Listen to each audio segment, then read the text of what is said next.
Welcome to another episode of Audience Bridge Insights. I'm here with Matt Vernhout. Just learned how to say that about 5 seconds ago, who's another emailability expert, been in the biz for a long time, 20 plus years and going. Very excited to have another expert here with me. Matt, how you doing? I'm doing great. Thanks for inviting me. Yeah. Just to get started, I already told him that, your background, you've been doing it for a long time. Why don't you go ahead and give us a quick overview of who you are. You're at Email Industries right now. I know you're also part of a bunch of other things as far as events and things that are out there. If you want to just give a little insight of who you are and what you do. I mean, the list is long, so I'll keep it short. I'm Matthew Vernhout. I'm currently the principal consultant for Email Industries. We are an agency that focuses very heavily on deliverability consulting, helping brands understand where their delivery challenges happen, and working with them to resolve those issues. We also make validation software, Alfred.email. Outside of work, I founded Email Karma, which is my personal brand.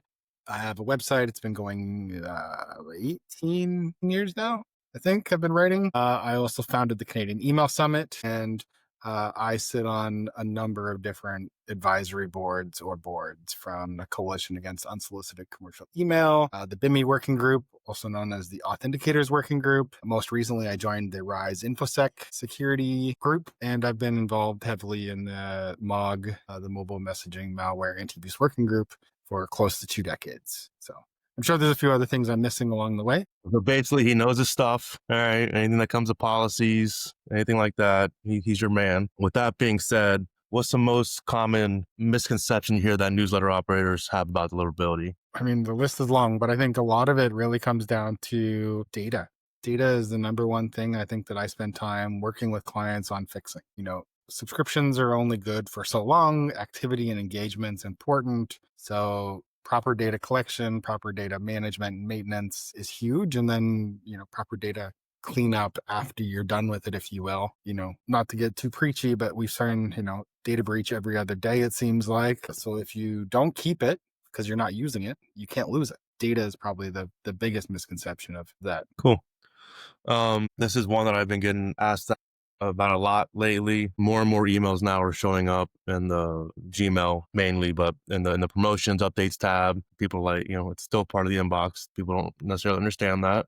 They do know it's not the inbox, it's not the spam, it's not junk, it's just how they're classifying it. Unfortunately, what recommendations do you give your clients or brands about how to combat that, how to land in the primary more often? And get away from that? I think it's more about changing the perception of what it means to be in the promotions tab, as opposed to how do you get in the primary tab.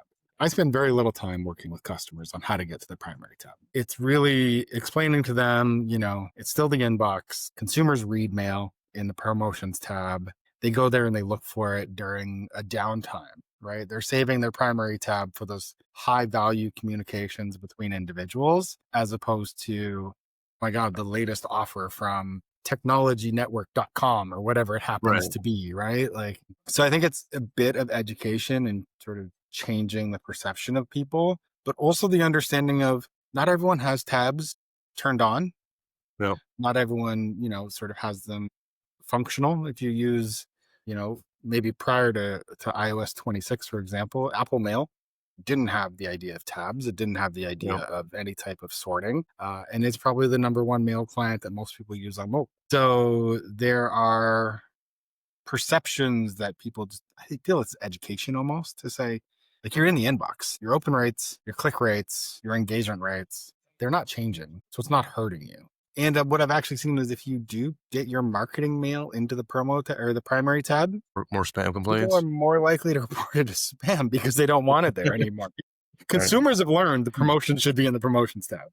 If you spend all this time fighting to get it in the primary tab, consumers don't like that either. Got it. Since those changes, well, I didn't even talk about it, but we had all the big bulk center requirement updates a year and a half back. Microsoft just adopted it earlier this year.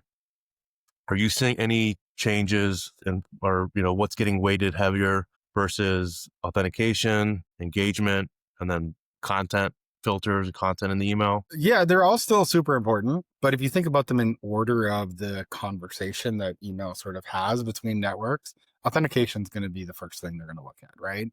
Did you even tell them your SPF was right, your DKIM was right? Do you have DMARC?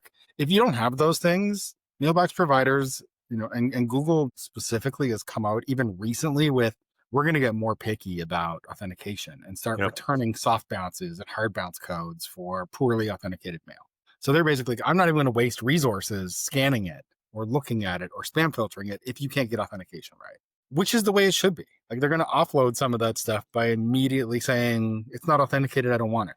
Now, if you're authenticated, then they're going to layer in RBLs, reputation services, and then take that as the next layer. Because again, if they can do that first, any mailbox provider, not just Gmail, but any mailbox provider, they can then say, this is listed on Spamhaus, this is listed on SpamCop, this is listed on whatever. They're going to then say, I don't want your mail either. And then they'll layer in authentication, they'll layer in reputation, they'll layer in engagement, they'll layer in their own metrics, along with some content filtering. Because I've seen clients with really good engagement metrics still get filtered because of content. Right. Okay. Tell me, get your free whatever. They're throwing you right in the. I mean, but not even that. Like, some of the content is perfectly good content. It just tends to be maybe a little more sensitive in nature, right? So hygiene products, health products that are perfectly legitimate, but because they're talking about specific parts maybe of your anatomy, they get filtered a little harder than those that don't. Yeah, it's a tough one, and I've been talking to people about trying to adjust their content and language, and it's such a pushback. It's like, well, this is how I write. This is, I know how it needs to be, and it's just an uphill battle. Your best bet is to me, is just focus on the engagement, the content. It is what it is. If you have good engagement and good reputation, you can get away with a lot more than if you have a poor reputation or poor content. Yeah, I mean, a lot of times they're just going to put that content into my experience into the other folders, not necessarily spam. So, how do center domains and subdomains play into the reputation tracking? Does the subdomain, people might not understand, is it, are they taking all the reputation from the root domain? Are they all isolated? What's the... There's certainly separation. I would never say it's 100% separated, but there is certainly separation. So if you look at the sender best practices published by many of the mailbox providers, published by the MOG Sender Committee, that are all publicly available, and if you look at a lot of different sort of consultants and what they talk about, they're going to say, have a subdomain for marketing. They're going to say, have a subdomain for transactional messaging. They're going to say, have a subdomain for potentially your support or your password reset. So have those sort of all segmented out, because different value streams, you want to have different reputation. You want your password reset email to be incredibly high value, incredibly well timed, so that it delivers immediately to your customer.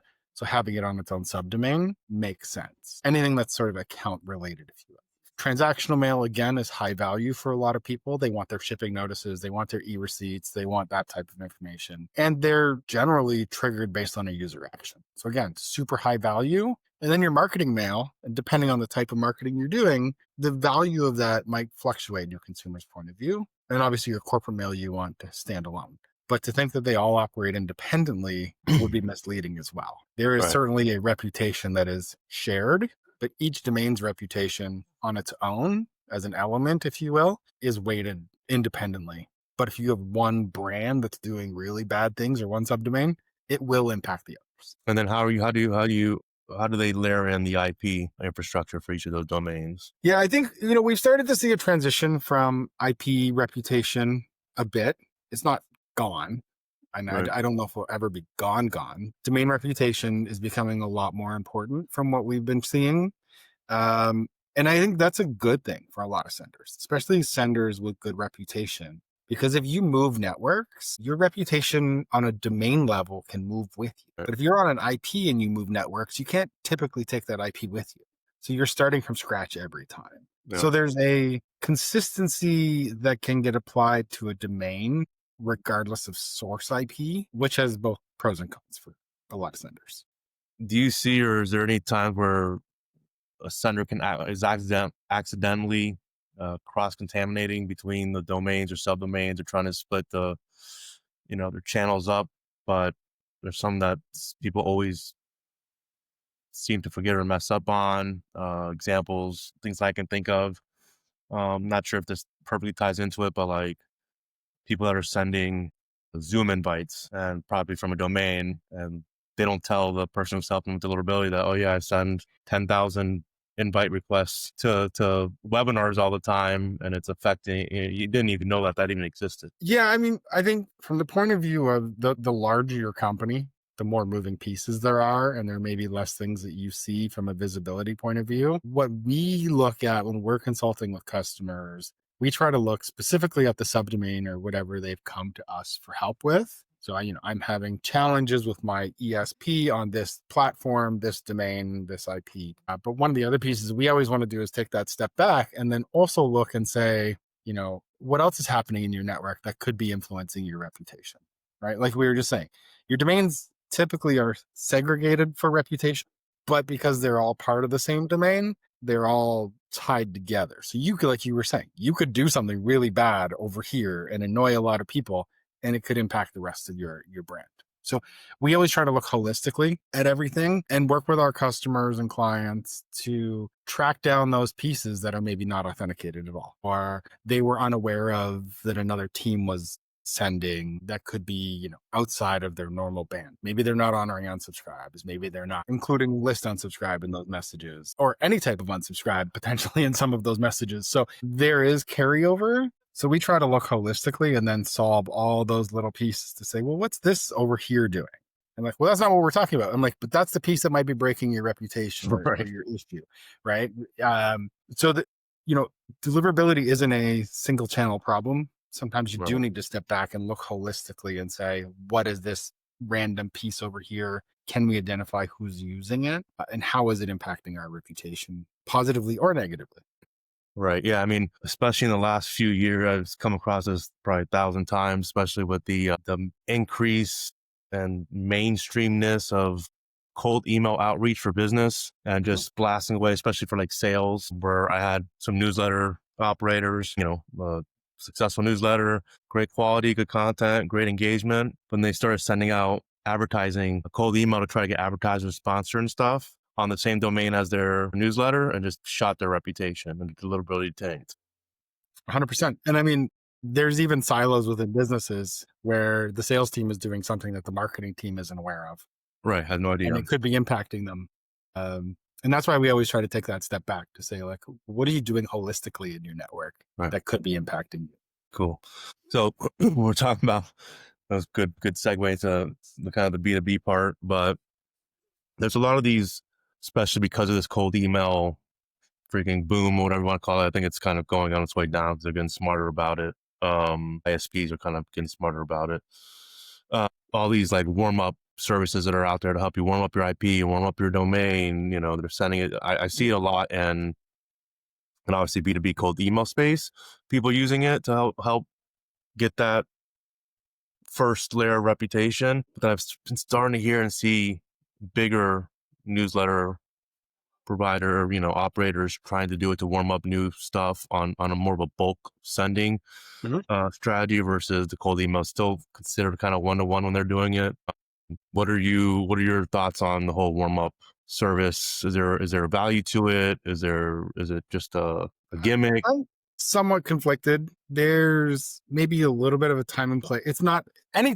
I'll back up. I mean, anytime you're going to do something like this, it should be a short-term effort, right? Like you were just saying, like you're just getting started. You want to give yourself a little bit of a push the boat. But at the same time, mailbox providers, like you said, are getting much smarter at looking at what does fake engagement look like. So, there are brands that turn these things on and just run them forever. Forget about it. And, I don't think that's the way it should be, personally. There are lots of sort of, B2B companies out there that you never hear about or you never see complaints about or things like that because they're looking at outreach from the point of view of, how do I use a pin to pick the targets I want to talk to? And the ones that you hear people complain about typically are the ones that are like, how do I throw as much pasta at the wall and hope that something sticks, right? Right. There's a huge difference in the effort, and there's a huge difference in the type of communication happening. And there's a huge difference, I think, in the perception of, is it valuable or not, right? Right. I look at the cold email that I receive, none of it's valuable to me because I'm not in HR. I'm not in Right. sales. I'm not the SEO webmaster guy. I'm not, right, looking for funding. I'm not looking to sell the company I don't own. Right. But that is all the cold email I'm receiving is like, do you need funding to grow your business? Right. I'm not the owner, so I don't Don't forget all those text messages too. Right. Fortunately, I mean, maybe I'm lucky because I live in Canada. I get a lot less text messaging Oh, that God, way. I get at least 15, 20 a day. Yeah. So I think, maybe geographically I'm a little lucky that way, but I get tons of cold email. And I don't think a lot of people understand that it's actually illegal in Canada to send it. How about to ask you that? Because I'm Right. Canada's privacy laws and stuff are super strict that I'm surprised that you get that much cold email that people even. Yeah. And a lot of it, I think, is coming from people overseas that just don't care. Right. They're just going to keep blasting you. We can get you ranked #1 on Google, right? Over and Yeah. over and over again. I mean, it comes down to how is the enforcement. Can they really enforce it? Right. I don't know legally either. Even if I'm in the US and I'm sending something to Canada that, There are enforcement agreements between the Canadian US and enforcement Canada. agencies and the US enforcement agencies, along with, what are they called? Basically, it's information sharing. Right. So if the Canadian government gets enough complaints about a mailer in, say, New Zealand, they can then take all that data and send it to the New Zealand government and say, maybe you should investigate this under your law. Right. And then the New Zealand government can investigate it and do something with it. And vice versa. If there's a lot of spam going on in New Zealand from a Canadian company, the New Zealand government could send it over to the Canadian government and say, hey, FYI, you may want to look into this sender's behavior and then enforce it under your legislation. So they have data sharing agreements between those. But the problem with the US is the can't spam is the least strict as far as, there's no real, it's an opt-out policy, right? So you can basically send email, and unless they say, I don't want your email, there's no real legal recourse to it. They're not going to go, I signed up here, there. They haven't gotten that far in the US until then. Yeah, I mean, I don't know of anything off the top of my head that has come through one of those cases yet. Right. That's why I don't know either. I don't. There are the enforcement agreements. Right. So at least it should be looked at. Yeah. If you talking about just going back a step, talking about the subdomain and your domain makeup, if there's one stream that you had to isolate from everything else that you think could impact your deliverability the most, which would that be? New user segment. So there's a few things. So new user segment, and I always look at new user segment as someone who subscribed within, say, the last 30 days and has not taken an action. So they've come into the program, they've never opened, they've never clicked, they haven't done anything. You're still in that, call it dating phase or romancing phase. You're trying to get them to engage in your program and become a active, engaged member of your list. Different streams do it better than others. A lot of brands don't send a welcome email. Like, it could just be as simple as send a welcome email and say, hey, thanks for subscribing. Here's what you're going to get from us, right? One of my coworkers recently did a test. They subscribed with 2 email addresses to the same sender, opened one and engaged with their welcome program, and did nothing with the other. The second set of emails they received, the email address they engaged with went to their inbox. The email address they didn't engage with, it went to their spam folder.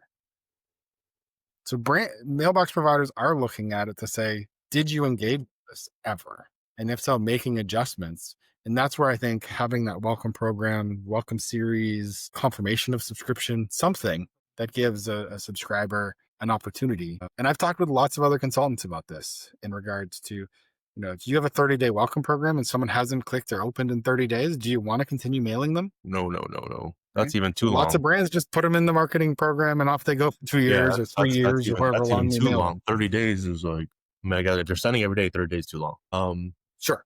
Yeah. If it varies by program, but right. I mean, for example, and this is more on the IP level, as an example, we have all of our engaged subscribers, our active list is getting sent on a dedicated IP where all of our new subs that haven't activated yet are being sent on a shared IP until once they activate, we move them over. So all new people, I think that brand, we have like a 15-day activation. If they don't activate, then they just fall off. But during that time, if they haven't engaged, they're still in the shared IP, just so it doesn't affect the dedicated IP. Yeah.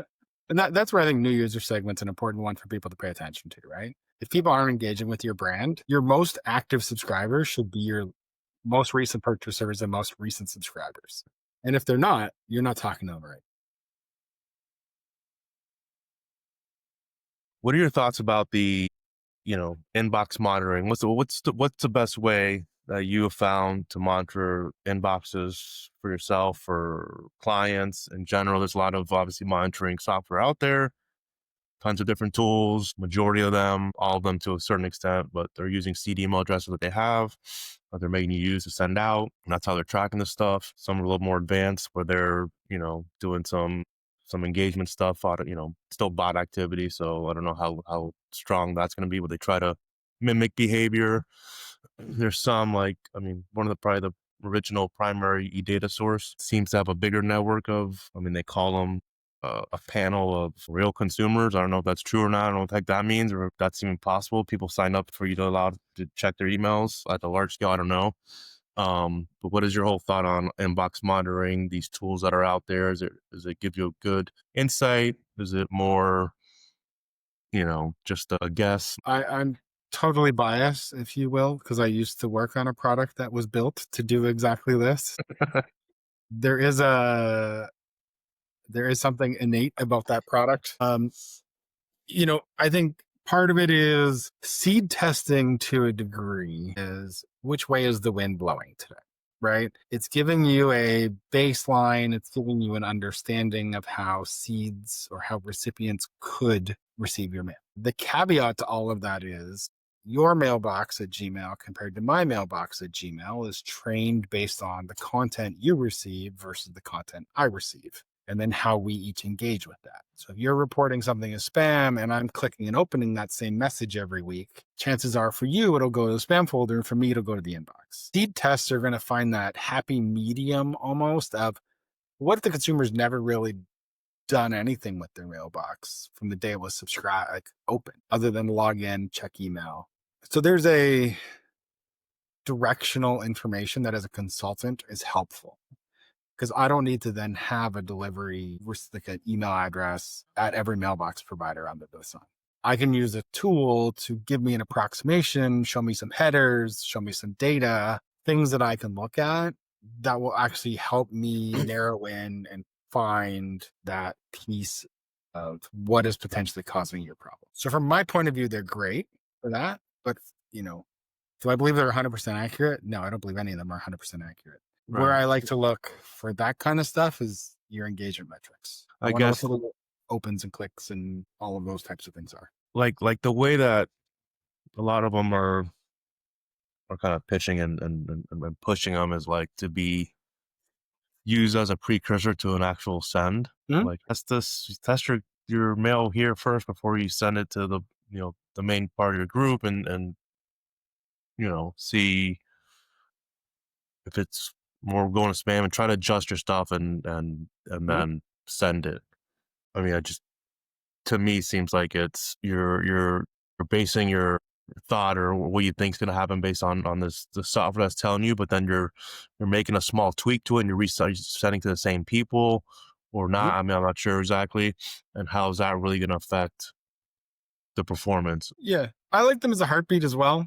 Like for a brand that's not having a lot of problems, just do like a once a week kind of cadence just to make sure that things look okay, right? If you are 100% inboxing according to seed testing 10 weeks in a row, and then week 11, you're 50% inboxing, well, what happened in the last week or two that maybe has impacted your reputation? There's Right. certainly an indicator, again, which way is the wind blowing, that will help you potentially navigate where you've tweaked something or something's changed in your network. But yeah, I don't think it's certainly not, in my opinion, every campaign, every day, 10 tests. Right. That doesn't help you. No, even worse than that, now there's these tools that are out there that are, preaching that they're going to magically fix your email and it's going to hit the inbox all of a sudden. So you upload your email code, it does whatever, and automatically now it's going spam and now it's going to the inbox. And I've seen a couple of them out there that claim this or do this. I don't know what they're doing. I mean, they're probably fixing bloated code, or maybe compressing some images and stuff like that. I mean, I could see like that can help, to me, a minimal versus like real issues that people have. And who knows, when they're showing you their test, they might have an image or stuff that's super bloated in there just so it's going in the spam box when they're showing you the example, and then they do the clean version and then like hits the inbox. So I don't know, just want people to be cautious Yeah, about. absolutely. I think there's lots of snake oil. People see an opportunity and try to take that opportunity to capitalize for their own needs, to say, Yeah. like, I'll get your message from the primary to or from the promotions to the primary tab by adding this, 400 words of content at the footer of your email. Right. Well, that's great for today's campaign. Tomorrow's campaign, it doesn't work. So now pay me another $1,500 to do it for you again. Right. It becomes this just pay me to do it cycle as opposed to a permanent fix. The permanent fix is just doing things better. Honestly, just doing things better. Like you said, image size, message bloat, extra code, too many comments, all of that stuff fits into the reputation and content filtering. And that should be a standard policy quick fix. Once you have it implemented, you should be able to check that off the box. I mean, I personally just live in GPT and now this Yahoo Sender Hub, just monitoring the complaint rates. Well, that's to me the biggest key, and super happy now that Yahoo has that for pretty much any brand that wants it, can access it and see what their true complaint is versus just looking at the feedback loop, not realizing that, they're showing you the complaints but you were comparing it to all the Yahoo that was sent, not just what was in the inbox. So you think maybe my complaints weren't that bad, but they were way above what they needed to be. Yeah. And I would say like a lot of reporting that I see in ESPs too, it'd be like, you got 10 complaints and you sent 10,000 messages. That looks really good. But it's like, Right. you got 10 complaints at Yahoo, but you only sent them 100 messages. Right. That's Everything a else was a huge Gmail difference that in the doesn't give you any percentage, information. right? And I mean, ESPs in general, they're, you know, they're there to make money, obviously, but a lot of them are far back on the transparency wheel when it comes to the stuff for their users. A lot of them don't break down deliverability by domain group. You couldn't even like see like how Gmail's doing, how Yahoo's doing. I've had to go in and set up a gajillion different segments for people just so you can kind of see like, oh, look, your Microsoft is not delivering. You see here, this is, you have 99.5% deliverability, 50% open rates, but your Microsoft here is 5%. Right. You actually would have a 65% open rate, but this thing's killing you. They don't give you that transparency. I think more and more they're slowly starting to do it, but for them, it's like the more volume to send, the better the numbers look, the more money I'm going to make. And that's true. There was an initiative like 15 years ago that at the time, the Email Evolution Council, the EEC, tried to put together. I don't know if you remember them. They're now part of the ANA. They were acquired by the DMA, and then through that, the ANA. But it was called the SAME project, Standardizing Analytics and Metrics for Email. SAME. Right. And the idea was come up with a set of standard reports that all ESPs would use. And very few platforms took up the opportunity, probably for what you said. I can make the numbers look better if I can use 100%. And on top of that, a lot of these bigger platforms, they're tying you into these long-term contracts. Even if your deliverability goes down, they're still charging you an arm and a leg, and you can't even send emails. That being said, if you're doing things you shouldn't have been doing and your delivery was down, it's on you. But I have seen more in the past than now, because now a lot of it's more, like you said earlier, getting more heavily weighted towards domain reputation versus like IP reputation. But I remember a few years ago where, I won't say the ESP or whatever, but one of their shared stream got destroyed and like literally tanked because of whatever was going on there, and you couldn't do anything to fix it. It was like try to fix it, but it didn't do anything. Moved to a different ESP, and all of a sudden, oh look, the emails are delivering again. Yeah, I mean, it can happen. We talked about that earlier, like reputation bleed between domains, but there's reputation bleed between IPs as well. It can absolutely happen. If you have a bunch of bad actors doing different things across your network, Some providers might just say, well, there's enough bad in your network that I'm not going to accept anything from your network. And then you got to spend time figuring out who the bad actors were that caused the problems, either educate and remediate or remove them from your platform and hope they go somewhere else, to the point where then you can fix the rest of your network. Yeah.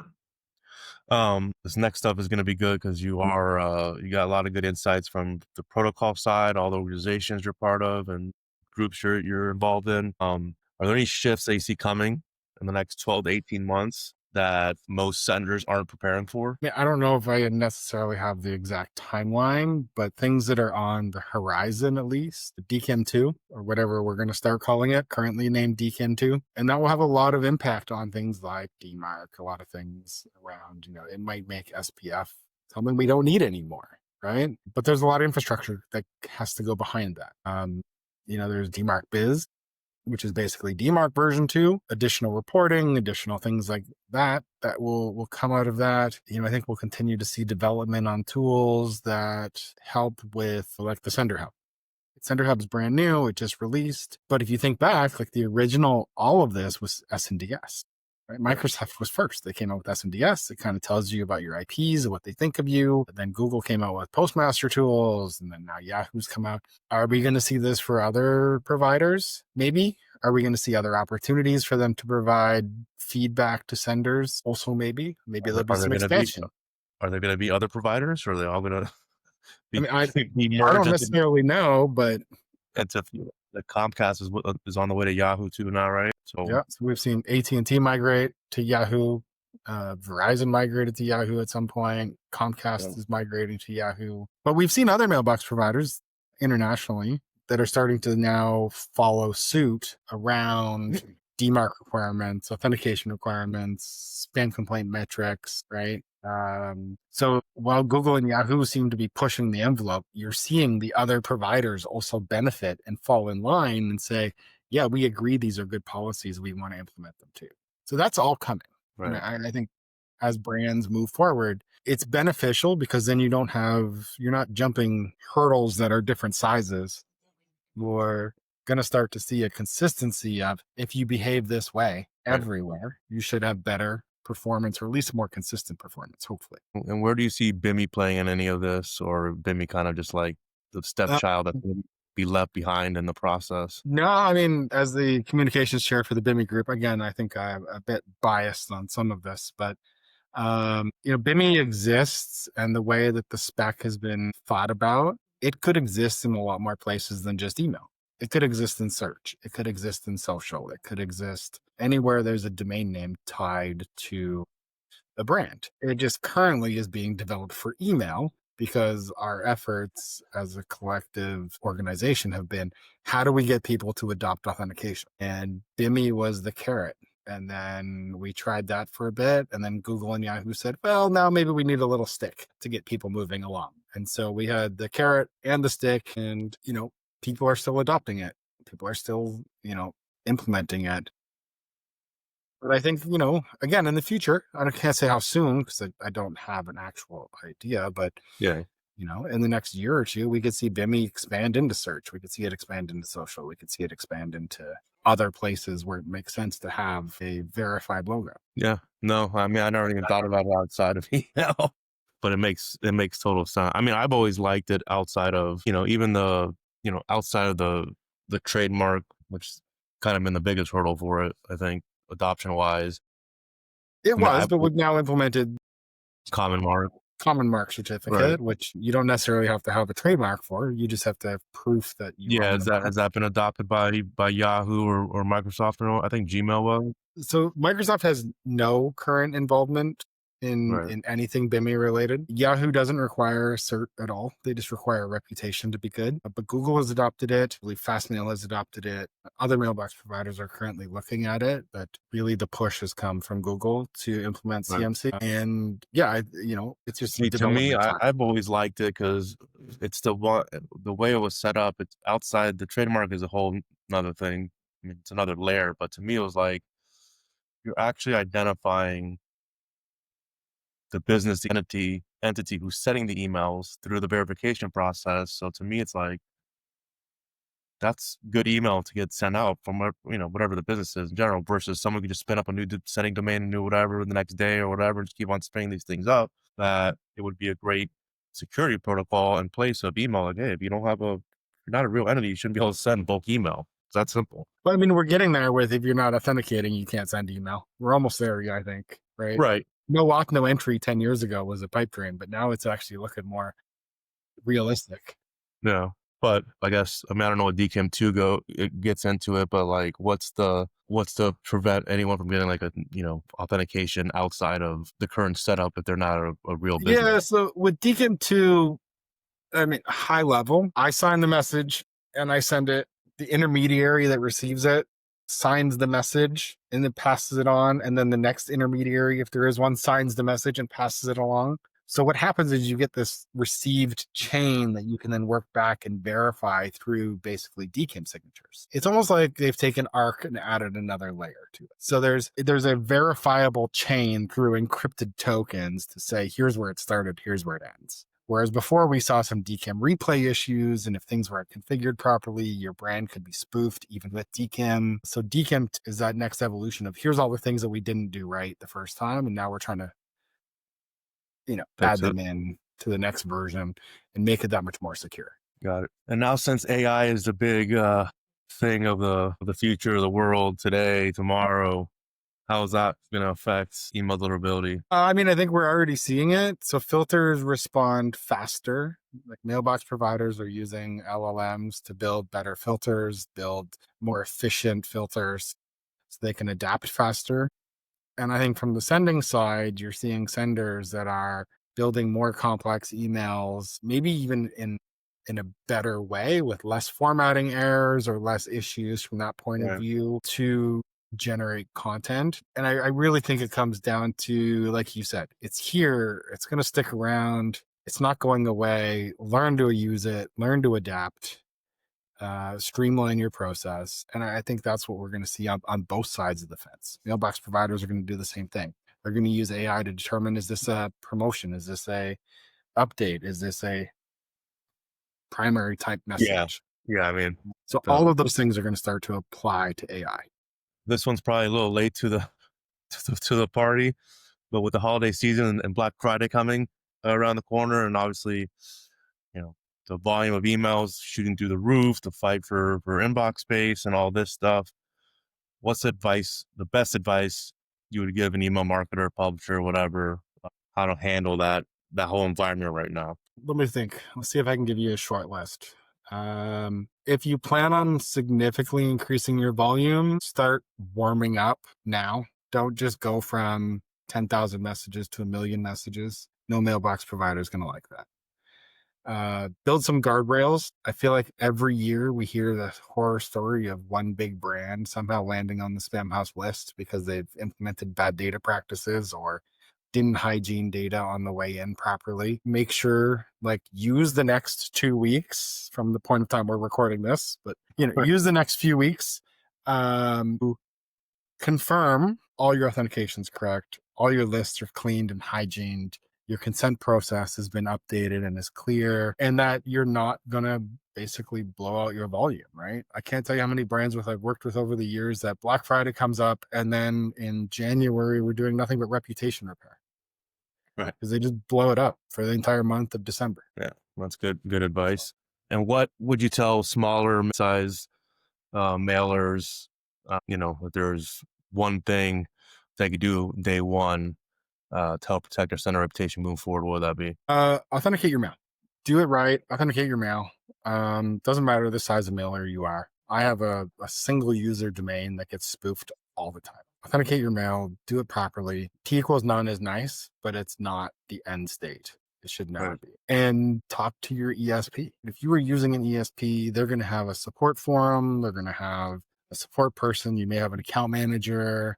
Talk to them about strategies. Talk to them about your challenges. That's what they're there for, to help you with. Got it. And you've touched on this multiple times during this chat about your data, quality data, about validating the data,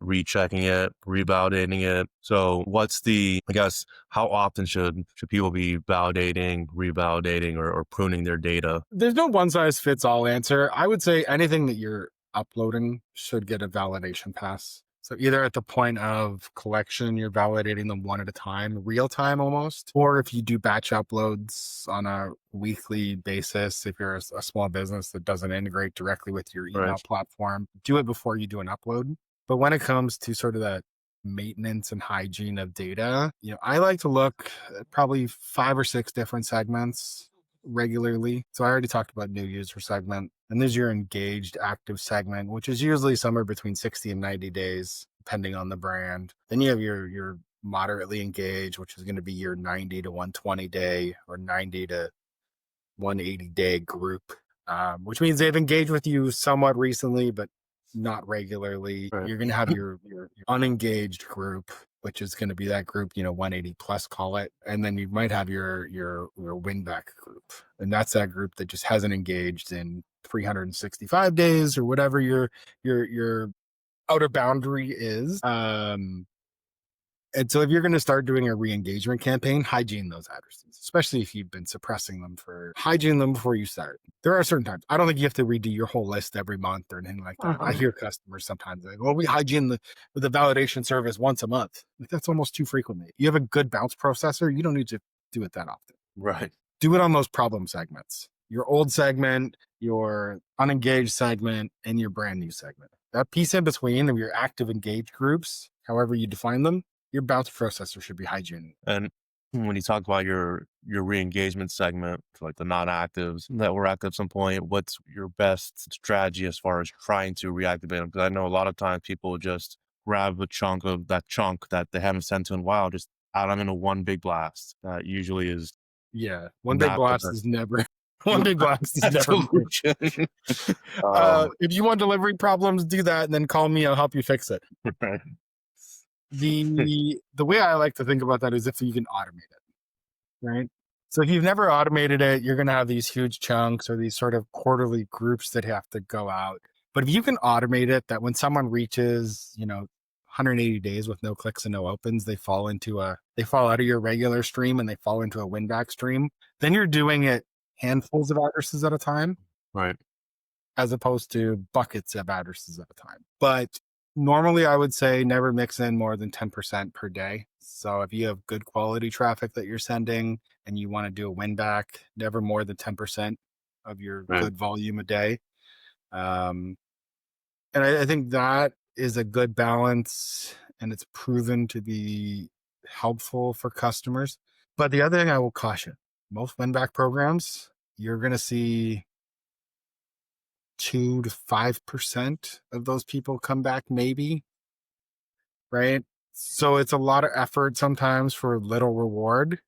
Yep. And it gets less reward the longer they've been inactive.